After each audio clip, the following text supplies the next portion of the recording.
Welcome to the very first episode of Quantum Mental Health. Now, if you are a regular or were a regular on the Nourished Soul podcast, some of this might be repeat for you, but I think it's really important to reiterate. And I think it's probably the most important information that we can start with on this podcast, because I want to talk about the smallest changes that we can make, some of the smallest changes we can make for the biggest impact on our health, but particularly our mental health. And these are the strategies that were so helpful to me, where I got so excited and wanted to start sharing and started creating courses. And so that is kind of where I am in my work now, is with the quantum mental health strategies. So that comes from applied quantum biology, the new emerging science in applied quantum biology. And I recently did a trauma informed workshop for quantum health practitioners, which was really fun. And you can still get that, actually, if you're a practitioner and you want to check out it. Anybody can check out that workshop over at the Institute for Applied Quantum Biology. We'll make sure we link that. But I just did that a few weeks ago, and we got into some really deep, great conversation about water and quantum health and trauma. And what I realized afterwards, even though I really enjoyed that conversation, in terms of going deeper into quantum health and how that might actually, the mechanism of action and all of that, I like that kind of conversation. I think that's really interesting. But what I'm most interested in is the practical application. And really, on this show, on this podcast, I want to make sure that this, whether you're a health practitioner or you're a person that's just interested for your own health or a loved one, I want it to make sense for anybody who's listening. So we might go into some deeper things. I love to talk about some of the less popular subjects like shame and trauma and toxic stress and some of the things that keep us from feeling our best or keep us blocked energetically, emotionally. It can even manifest physically, right? So, mentally, emotionally, physically, spiritually, all of that. But in this first episode, I wanted to keep it very practical. So, the quantum health strategies that have made the most impact on my health that I want to share with you. And I'm going to break it down. I do want to talk about intentions. So, I am going to do a little bit about that. But I'm going to break it down in light, water, earth, food, breath, and then intentions. And we'll see. I'll try to keep it kind of short here and short, sweet, to the point, because we're going to have lots of episodes where we dig much deeper into all of this. But if you're finding that you're really wanting to go deeper, if you're ready, if you're like, I have really done a lot with my health, I've come a long way with my mental health, especially, anxiety, depression, those kinds of things, but you still struggle. It's still an issue for you that you want to dig deeper into your own mental health journey, then that's why I have the courses. So you can absolutely do that. Quantum Stress Management 21-Day Reset actually helps you create your own plan. So you can hop over to the website, check any of that stuff out, because I kind of want to stay high level and a little bit more universal, but I do want to make sure that I tell you exactly what I think you need to understand in order to help yourself using quantum health strategies. So let's start with light. I would start with light. Now, let me just start by saying I've been in the business of mental health counseling for almost 30 years, or right around 30 years. And I personally have done an enormous amount of work on myself. And every time I would learn a new technique or trauma counseling skill, I would actually use it myself. So sometimes through the training, we work on each other, and so you get to do it that way. But often I would go to a practitioner that used whatever technique I wanted to learn about and just experience it as a client first. And then I would go to the training if I felt like it was resonating with me. And I recommend that for anybody, whether you're a practitioner or somebody, I hate to say general public, but basically the general public or a practitioner, that's a good way to see if you like the techniques like EMDR, brain spotting, hypnotherapy, some of those other havening, my favorite. My favorite is the havening technique. So you might want to go to a practitioner and try that out and just see how that goes for you. I had done a lot of that. I dug deep into my own trauma work. I've my own background, childhood stuff. I've had a really great therapist for over 10 years that I see. I still see her regularly. I'm a big fan of good therapy. So, this is not to replace good therapy or different therapeutic approaches. It's not to say that you don't need to work on the psycho emotional, spiritual part of your journey and the trauma and the shame. I actually did a shame intensive with other helping professionals in 2012.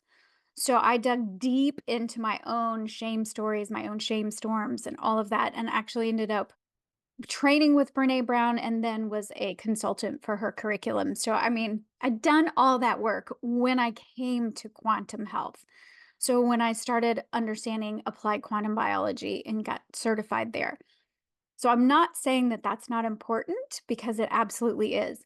And what I've realized is all of those things were super helpful to me. I thought that was great. The applied quantum biology, the quantum health strategies really move the needle in terms of anxiety for me. So I've talked about it on other podcast episodes. So I won't go into detail here necessarily. I might share more as we go on, but I'm not planning on going into detail about my story. I just want you to understand that where I've come now, I realized that the quantum health strategies are really foundational and it catapulted me to a better place mentally, emotionally, spiritually, in every way. And so that's why I get so excited about it. What I've realized is that sometimes people will come to the quantum health strategies and they're doing all of the things.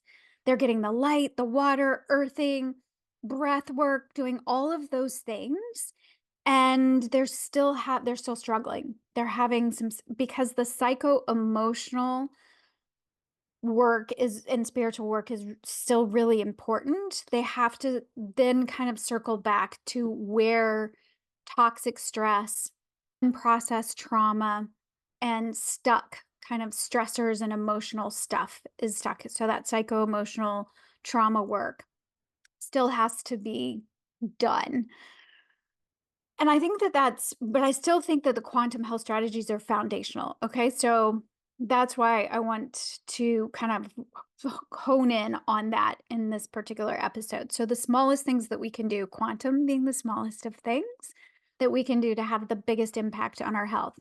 I also like about quantum one of the things I like about quantum, and I'm not a quantum physicist. I I don't want to say I don't care about quantum mechanics, but often I realize that the people who are quantum physicists that like to go way down into the deepness of that science, I think is really interesting. I love that on the quantum level, when you observe, when you just bring your attention or awareness or observation to a particle can become a wave and it can switch back and forth particle and wave. And I just think it's really interesting what can happen on a quantum level and especially kind of switching between being a particle and a wave. And so just bringing our awareness and attention and an observation to anything really, our behavior, our thoughts, or anything can shift things. And I think that's pretty interesting. But I'm also super practical about it. Like, what does this matter? How does this make sense for us in our practical lives? So I'm really interested in the mitochondria and mitochondrial health and circadian rhythms and how circadian rhythms influence almost every function in the body. So let's talk about light first because light is where I would start. It is where I started.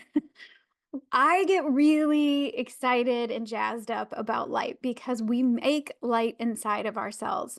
And that light inside of us is influenced by the light outside of us. And that is something that's super easy to fix in your life, to have a bigger impact on your health and your mental health. Most people do not connect how important light, our light environment is on our health. And they really don't understand how that's impacting their mental health. So yes, I go really deep into all of this in my courses. So what I want you to just start with is really basically just noticing your light environment. How much are you outside? How frequently do you pop out for light breaks? Getting natural light. Most people will say, "Oh, but I'm sitting next to a window or my house has lots of windows or my office has windows." That window, so most modern windows today are blocking some of the frequency of light, those the information from the light frequencies that we need and we want that help orient our body. So I love light. I love to have a window next to me, but that's not the same thing as actually being outside. So cracking the window, cracking a door, cracking the window when you drive, those kinds of things. So just start paying attention to your light environment. And especially at night after sunset, when we have all the lights on and our devices, our TVs, our computers, our phones, all of those emit blue light. And the blue is what is how our body tells time. And that blue light at the wrong time can mess everything up in our systems. It can tell our body that it's daytime when it's not. And so then our body gets confused and doesn't know when to be doing what. And when I say when to be doing what, I mean when to release which hormones, when to release which neurotransmitters, when to make each of these things. All of that can be skewed, dysfunctional. And that's what throws off our circadian rhythms, which then throws off all these other functions in the body. So I think it's really important to start with light. I think that is one of the smallest things that we can do that has the biggest impact is just starting to pay attention to your light environment. Hopping outside, cracking a window when you can. Those are really small changes, big impact.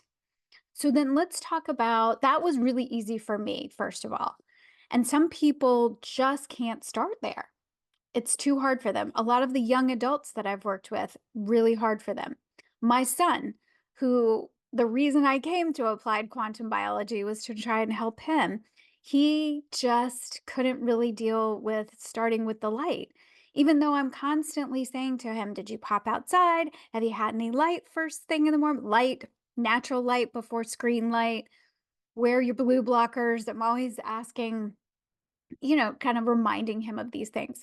He will do some of it, and sometimes he will do it on his own. Just I see him popping outside when he gets up in the morning, and not for sunrise necessarily, but outside within, 15 or 20 minutes or something after he gets up. Those small changes do make a big difference, but he found more of a difference in food. So, figuring out what's easiest for you. What's the smallest change that will make an impact in your life and on your mental health that you're willing to do? And for him it was food. So, I don't want to go deep into food because I don't think that's really simple changes. They are simple. That's not true. They are simple, but they're hard for a lot of people. And what I've found in being a nutritional therapist and really helping people with mental health nutrition is that we have a hard time giving up some of our nutritional habits, some of the foods that we really rely on, that we feel comfortable eating. So it's just harder. It's harder for a lot of people to start there. But it was where he started, and it's how he has been able to change his lifestyle so that he feels really good and has made huge, huge strides. I want to say progress, but I don't even feel like it's progress because it's not like you think about when you start a job and you make progress in the job. This is more circular, and it's like you're deepening and widening. When you're on a health journey, I think of it more as a deepening and widening. And it's also really connected to a spiritual journey of deeper and wider. But that is what he has done.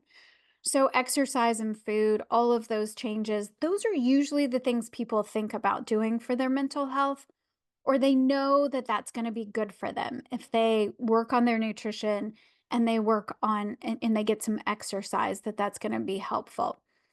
I want to go beyond that because most of the people who I've worked with, the people who come to my courses and then will do some one on ones with me, they've done all that. They've tried all the supplements. They're already exercisers. They're already into nutrition. Their nutrition sometimes needs tweaking because what we're told in kind of mainstream media isn't actually helpful for mental health nutrition. In particular, it's very helpful to have animal sources of food and the most nutrient dense foods that you can to make sure that you're getting the right nutrients for your mental health. So sometimes people have gone, vegetarian or vegan because they think that that's going to be better for them. And at first, it does seem to make a difference because you're getting a lot of the junk out and they're eating whole, real foods. But then they're eating out of season foods, which can cause a lot of problems for people. They're eating a lot of oxalates in their foods, which build up in a body and can create lots of problems for people. So they come to me and they've done pretty well with nutrition and diet, but they need some tweaking. So that's really what we did with my son, and that's what we do with food, is helping people eat seasonal, local food that helps orient the body, stop eating stuff out of season and produce out of season, and make sure that they're getting the most nutrient dense foods. So you could start there if that really resonates with you and you're like, I know that my gut health and my diet, my nutrition could use some upgrading, then that might be where you would make small changes. The smallest changes you can make to have the biggest impact. Maybe you just start with figuring out, just figuring out what is local and seasonal for you right now. Where would you even do that? How would you do that?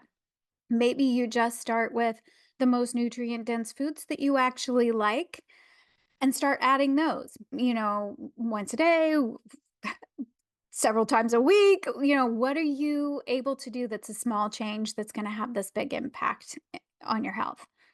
Some people find that they have to go a lot deeper into nutrition in order to start really feeling the benefits of that. Whereas I feel like light, when people start with light, they're so surprised that it makes such a big difference for them, especially early morning light exposure. They're like, this is so simple. How can it be helping me with my mental health this much? It's really remarkable. I'm telling you. It's worth trying and it's free. Okay. And you're going to buy food anyway. So even though food's not free, you could make some other choices with your food. But I'm telling you, that's usually harder for people. So then let's skip to light, water. Let's talk about water. Because sometimes people are like, I that really resonates with them. Just the fact that we are mostly water. So when I was in nutritional therapy school, we learned that we're about, somewhere between 60 and 70% water by volume, by weight. But actually, if you look molecularly, if you're thinking about it more from a quantum perspective, we're about 99% water. And water holds memory. So that's really fascinating. And I'm going to circle back to this when we talk about intention. But I just want you to start thinking about not just being hydrating by drinking, just drinking water out of your spring water, getting clean, good water, the best water that you can get. So filtered water, spring water, that can make that small change of really starting to pay attention to your water, starting to just pay attention to how much water you are drinking. Now, you don't necessarily need to, most people that I work with are dehydrated, but they're cellularly dehydrated. So it's not just about drinking more water, but it's about better quality water for them and being more thoughtful about their water. Now, I do lots of stuff to my water. Not only do I filter my water, I also structure the water and add minerals to the water. Often I do hydrogenated water, molecular hydrogen in my water. I do all kinds of things. You don't have to do all that. You could just stay simple. A small change would just be to start thinking about your water quality.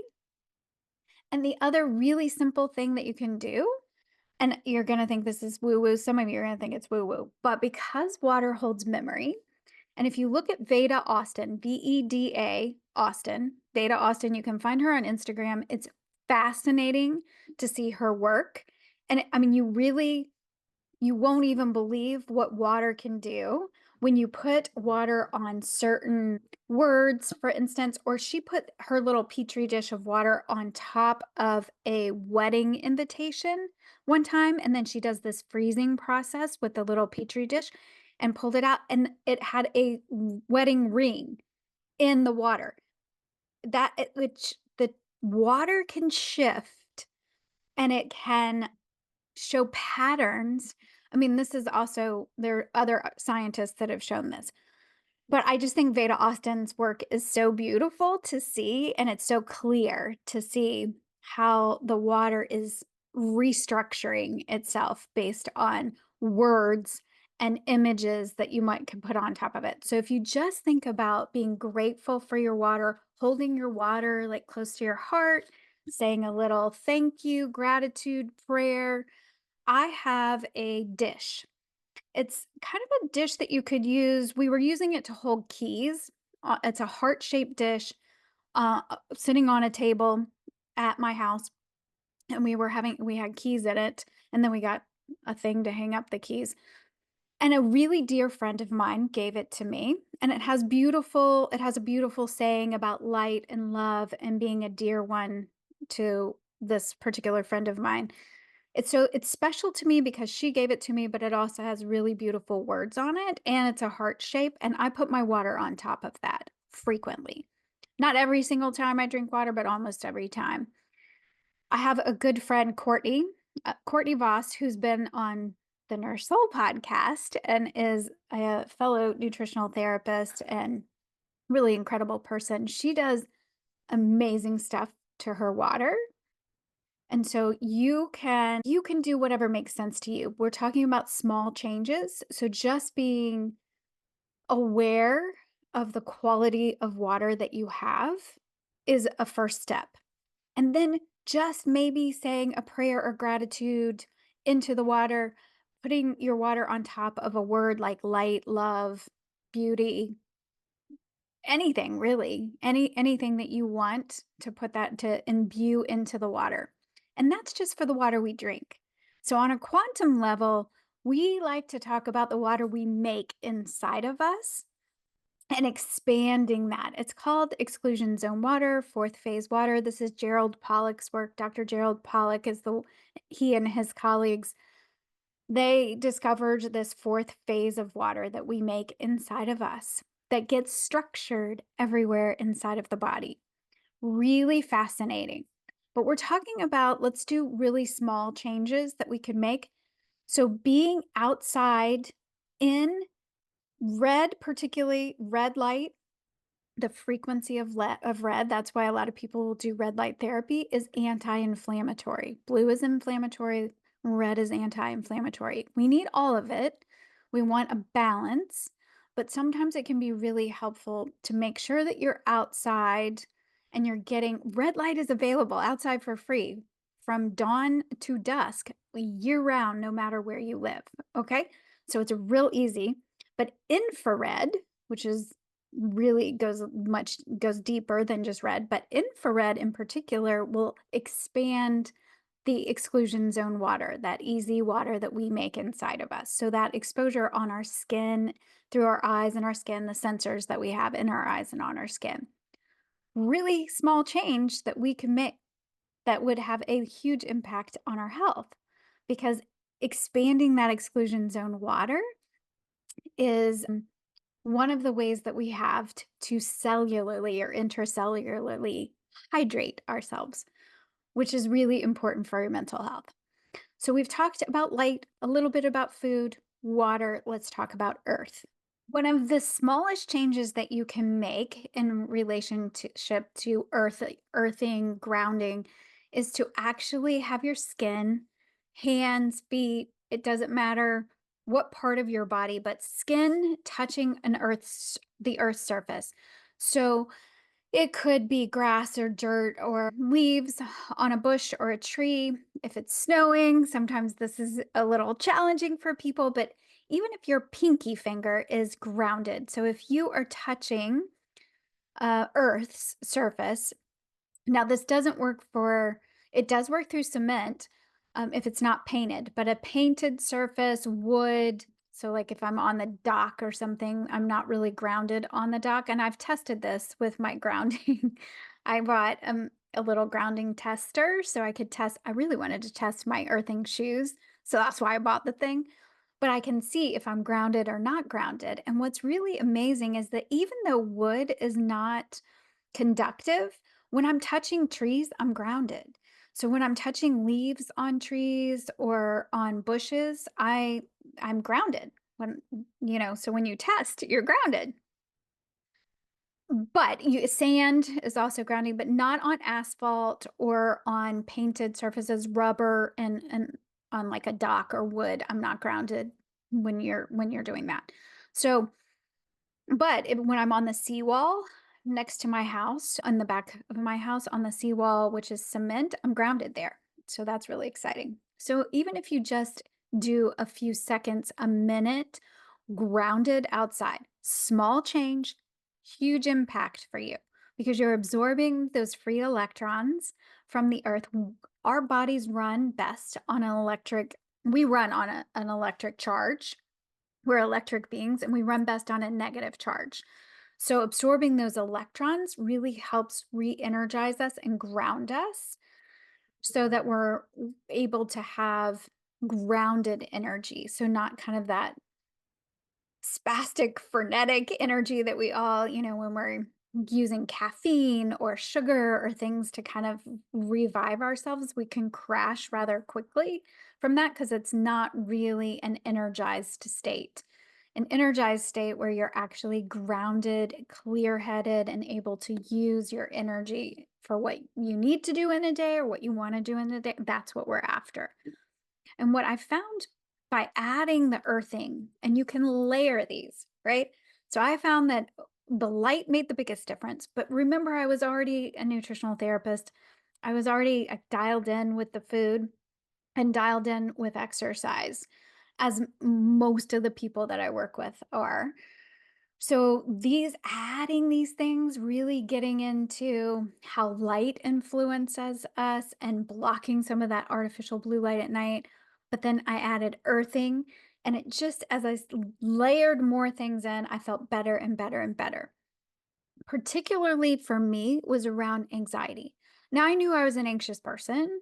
Everybody would joke about how I can make a picnic a stressful event in my, people joke about that in my house because I just like things to be a certain way. I'm a little bit type A.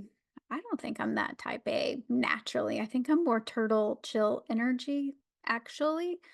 But I learned that that's what was mirrored to me as efficient way of being, and so I thought I needed to be like that.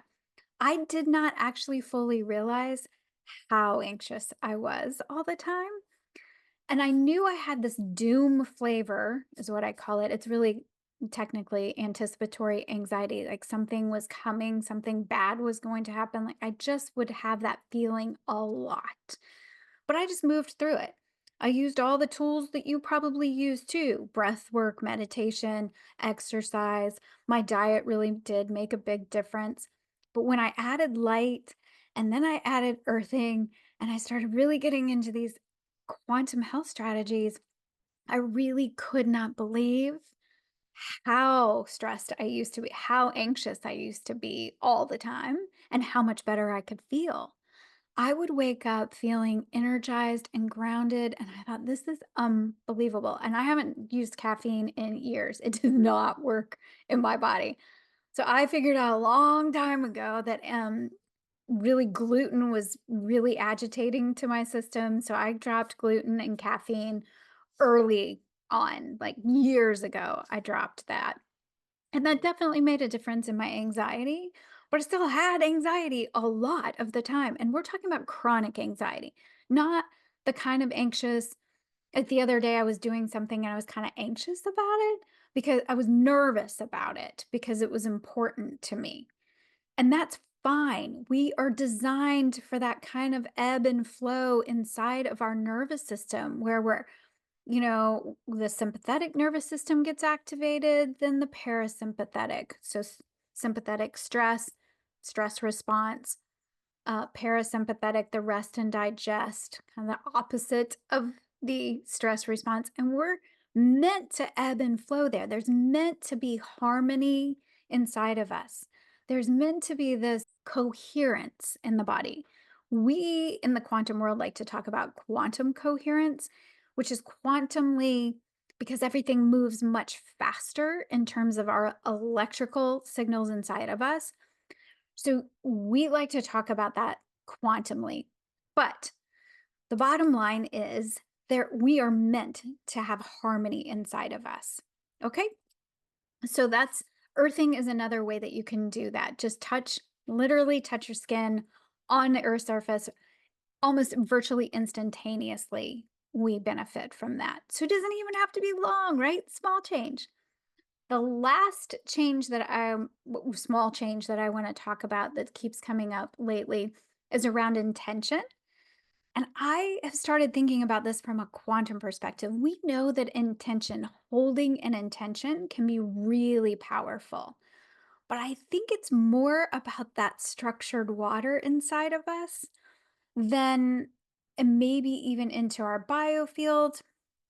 We could probably take that many places, but I think that structure, because the water inside of us holds memory and will structure itself. I think when we hold an intention and when we focus on what we want versus what we don't want, it's great to notice what we don't want, to have these situations in our lives where we're like, yep, nope, boundary. That's clearly I don't want that. And all a boundary is what's okay and what's not okay with you. Getting really clear on that. Communicating that's a whole nother thing. That's a whole nother episode. But we can do that with intention, get really clear about what we do want, focus on that, and hold an intention. And my feeling is that everything inside of us, the light, the water, and the proteins that interact to create what we think of as this body that we have, intention can help when we have a healthy, positive intention that can actually restructure all of that, that has an impact on all of that. So it's a simple change that could have a big impact that we kind of sometimes overlook as being too simple. So that is what I wanted to share with you. Light, water, a little bit about the food, earth. Oh, and breath. Breath is life. So just taking one conscious breath in and out is a meditation. So says Eckhart Tolle. So just being aware of our breath and becoming more of a nose breather versus a mouth breather. Really helpful for our mitochondria. Simple change, big impact. Those are the simple changes that you can make to have the biggest impact. Not saying that we don't also work on the psycho emotional and spiritual part, but I promise you, these are foundational and these will make a big difference in your life. So go be well, my friends, and I'll see you next week.